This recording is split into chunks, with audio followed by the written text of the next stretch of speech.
Hi friends, how are you? Today we're going to be chatting about 3 steps to get more social media followers, and this is where we say yes and amen. Because the fact of the matter is, I come on every single week. I have live chats and conversations to talk about the thing that I hear the most coming at me that week. It's like a real time social media talk show, a little wannabe, but lots of fun. So, I have discovered the thing that most business owners want when it comes to social media. People are like, Jasmine, I just want more followers. Like, I want more followers because if I had more followers, I would be able to grow my business. I would be able to get my message out there. I would be able to get a brand. I would be, get featured. I would be on podcast. People would come to my website. People would come to my store.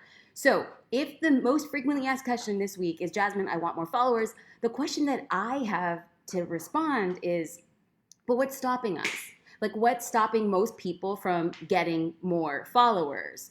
So if we say, well, it could be because I don't know if I know how. I don't know if I'm in the best position. I don't know if my business is enough or my message is enough. I don't know if I am enough.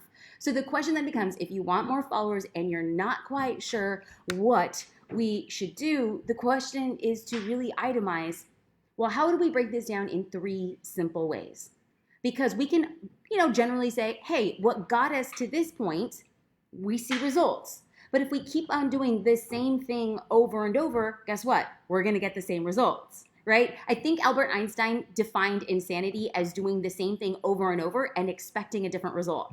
But sometimes we do that in our business, right? So it's like, what are going to be the next things that we could do? What is next for us on our journey to get more followers, turn them into customers? How do we use social media to cultivate those relationships? I'm going to come out and say something that I think could be a little basic, but I hold it as truth. We have to understand the reasons people followed you in the first place. Because I'm thinking, sure, there might be a person who's watching this right now and doesn't have a single social media follower. Okay, that's possible. But the vast majority of people who are watching, they have social media followers. Maybe not as much as they would like, but they have social media followers. The question then becomes, simply, you have to understand why your followers followed you in the first place. Now, if you were just to bring out a scratch piece of paper, like if we're having this conversation right now, bring out a piece of paper, write it down, bring out your phone and write notes. Why do you think people followed your account? Now, some of you might say, oh, well, my mom, she follows my account because she's my mom. Okay, but for a random stranger to follow your account, ask yourself why. Are you sharing tips? Do they like your clothing? Do they think your kid is cute? Do they think that you're a professional? Are they interested in your life? I don't know the answers, but when you know why they followed you, you can then get into understanding that it's actually quite simple on how to get more followers if you understand why they followed you in the first place. Because you take a step back and say, oh, they might be here for this. And if you then understand that there is a possibility for people to follow you, you can then say, well, less can be more. In fact, I have to say that there are members of Social Curator who have rather small followings. And here is a note that I had from Steven. He says, hey friend, update on my beta launch. I got 10 founding members. I'm getting all of their feedback right now and launching again at the end of October.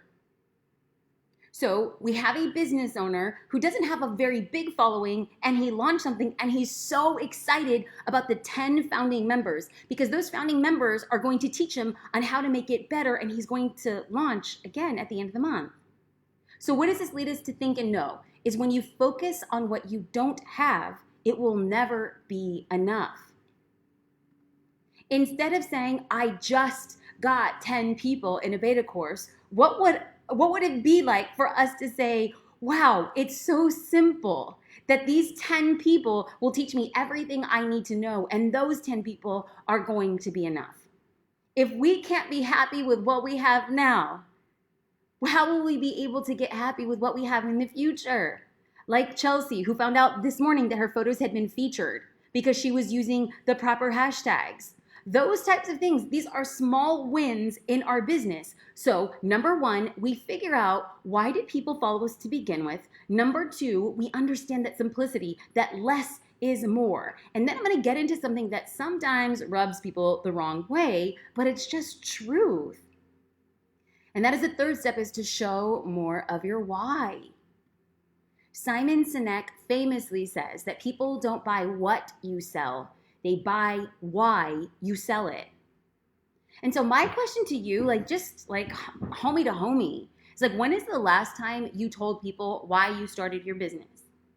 It's like so simple, but sometimes we're just like, oh, well, I sell hair care, so you clearly know I care about hair. Or I'm a photographer, so you know I love photos. But like, studies have shown that millennial shoppers, they don't want to buy something unless they know the why behind it.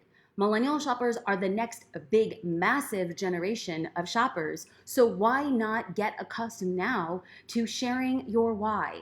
I will tell you that it is very often you will see on my Facebook page, on Instagram, on YouTube, on my blog that is then shared to Pinterest. I will often talk about what it means for me to be a first generation Latina starting a tech company. You will often hear me talk about what that means for me to show other Black and brown women what it's going to take to be successful in the 21st century. You will often hear me say that the reason I started my business is to show my daughter what it means to be a female leader. I do it for her, and I do it for future generations. I don't back away from sharing why I started my business to begin with. And some people watching right now, some people like that. And some people hear me say that and they're just like, I don't like it. Fine. Totally cool. I want to share why I do what I do, because then it becomes very clear. If you don't like what I'm doing, there's no way I belong in your feed. If you don't like what I'm doing, you're probably not going to engage with my account. If you're not going to engage with this account, with this page, with this video, bye. I don't need you here for metrics. I'm not in the game of being popular. I just want to be profitable. So when you do those three things, your followers want to quickly understand how your account fits into their feed.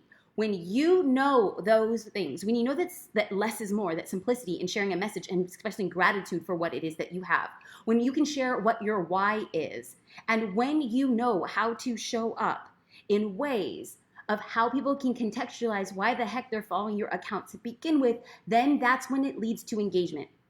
And engagement leads to more followers. That is the way that social media works. When a lot of people are engaging on your account, you get shown and exposed to more people, which then leads to more engagement and more exposure. So let's just use a couple examples that I can just pull, and I will share a few like accounts or people that I'm like, I know how this person fits into my feed. I know why they do what they do. I know how they fit my feed, and they keep it very simple. This is a very simple Instagram account from Oh Happy Day. This account fits in my feed because I like the party ideas, I like the lifestyle, I like sharing the tips and tricks, I like the design. Less is more. They keep it consistent. They're showing up every day. They're sharing tutorials and behind the scenes. I know what I get as a benefit. They're very clear on why they have their business. Now let's think of a rather very popular Facebook page, but listen, my husband knows that I have a very professional crush on none other than Gary Vaynerchuk, right? Like, come on now. I call him, it drives my husband crazy. We don't call him Gary. My husband calls him Gary V. I call him Gare Bear, because Gare Bear, come on y'all, give it up for Gare Bear. I follow Gary's social accounts because I know how he fits in my feed. I get business advice, I get business ideas, I get business encouragement. But let's go back to the three tenets of how he's growing his platform, which is everything that I have been saying. You keep it simple. You show up consistently. You share your why so that people can contextualize why you are in their feed. More consistency with frequency and engagement lead to more followers. So imagine I'm scrolling through the internet and I happen to come across your account. You want to make it as easy as possible for me to understand what it is you do and why. So when a prospective follower sees that you've kept it simple, that you shared your why, and you've clearly shown your purpose, then they become followers. We broke this down, and I know it seems so basic, but y'all, like, trust me, we do not have to make this complicated. It's just that simple. But how often do we find ourselves with the inability to be consistent on social media? Like, this is showing up, and I get it. Showing up on Instagram and Facebook is hard, and YouTube is hard, and Pinterest is hard. But when you show up consistently, it then leads us, okay, Jasmine, I want to show up consistently, but how? How do you keep it simple? How do you show your why? How do you show your purpose? Well, friends, it comes back down with understanding if you share content every day, you then have the ability to test and see how people are responding to it. Now, I get it. I know some people are watching this and my voice grates on them, and the idea of showing up every day on social media is like ridiculous and they hate it. I believe that whenever I speak my truth and I give business advice, it's the same feeling that I used to get when I would watch those Saturday morning infomercials for like Pilates or like kickboxing, where they say you need to work out every day. You need to change the way you eat. You need to get physical. And I was like, you're crazy. I'm not going to work out every day. You're crazy. I don't do that. And then lo and behold, after I had seen it enough times, anybody here bought, like, what is it called? Windsor Pilates? Anybody like buy the Thai bow? Like, I'm going way back with Billy Blank. Like, when I made the commitment to show up every day and get physical, just like do a lupia? Okay. When I got physical, my life changed. And so now when I talk about social media, I was like, y'all, like, show up every day. This is going to change your life. Some people are like, okay, I'm going to try it. And then other people are like, oh no, that's crazy. That's crazy talk. Like, it's too exhausting. People tell me, Jasmine, social media feels like a second full-time job. And I'm like, yo, like, just straight out facts. Social Curator is open for enrollment. Like, we open every 6 months, okay? So ain't nobody hearing me talking about this for a minute. It's like we're here and we're creating these resources. People say, I don't know what to market myself. I don't know how to get more followers. Well, what if we gave you 4 story templates every single month? What if we gave you 30 caption templates every single month? What if we gave you photos every single month? What if you did group coaching and master classes in a private community? What if we gave you everything that you needed to market your business every single month? I don't talk about this very much because we're closed most of the year. But until Friday, October 9th, y'all, socialcurator.com/join, we're open.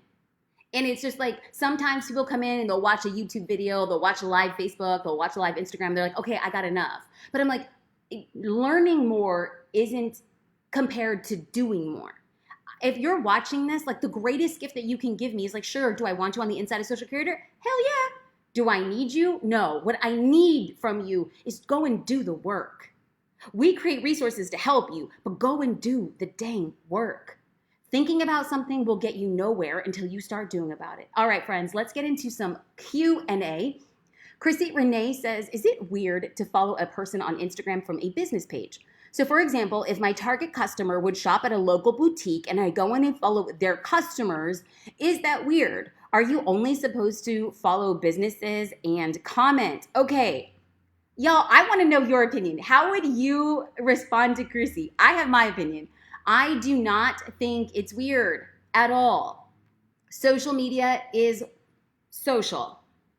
So let's just say I'm going to throw a block party, right? Like out here, I'm going to throw a block party, like those block parties, like out in like the Bronx, like my mom's like Puerto Rican, born in Puerto Rico, moved to New York, and she'll tell us about these block parties. There'd just be like the adult side, right? And then there's the kid side. Okay, so I'm going to host a block party out here in Newport Beach, and then I invite you, right? And I invite 100 other people. I am not at all going to think that if I invited you and then you start talking to my friends and you guys have a conversation and you guys get connected, I'm not going to be like, that's weird. Why are you talking? I would be like, oh, cool. It's all very similar. If you follow people from another account, from your business account, and you start genuine conversations and you keep it social, well, there, boom. I think that that's great. I don't think it's weird at all. I think it's very strategic and I think it's very good. Okay, let's see. Giovanna, do I talk about losing my father and finding myself scraping to get day by day because I'm disabled and I can't do a 9 to 5? Giovanna, number one, I am so sorry for your loss, and I hope that during this difficult time you give yourself as much possible, like breath and depth to heal. Brene Brown says that when you're going through a difficult time, it's always best to talk about things from a scar, not a wound. So a scar is a wound that healed. If you have not healed, if you have not properly mourned from the loss of your family and from your difficult situation, I'm going to give that same advice, is for you to talk on social media from a wound, from a scar, not a wound. Again, I'm so sorry, and I hope that things turn around for you.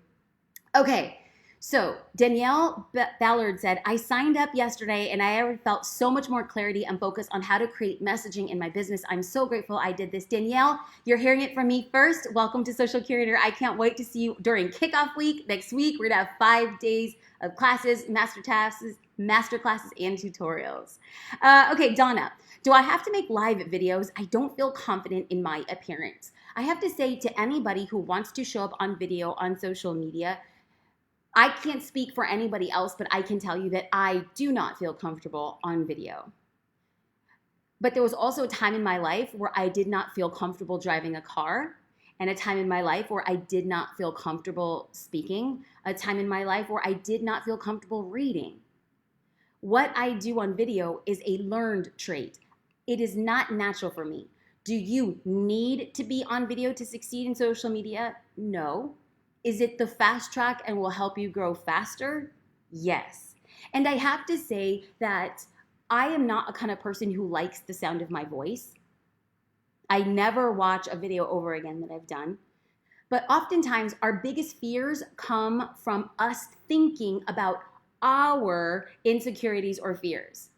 Oprah Winfrey said it best. She said that every time she felt nervous, she said it was coming from a place of ego. That when you stop thinking about yourself and you start thinking about the people you are helping or serving or creating their life better, when you think about other people, it gives you the courage to do things and to show up in ways that you would not have done before.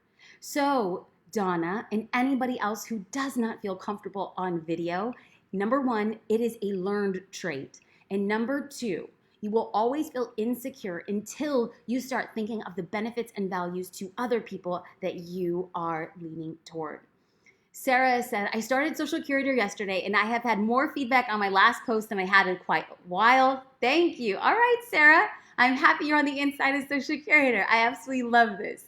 Okay, let's get into Chrissy's question. Best practices when dealing with trolls. Ignore, reply, ban. Can we turn it into an opportunity to get a message out?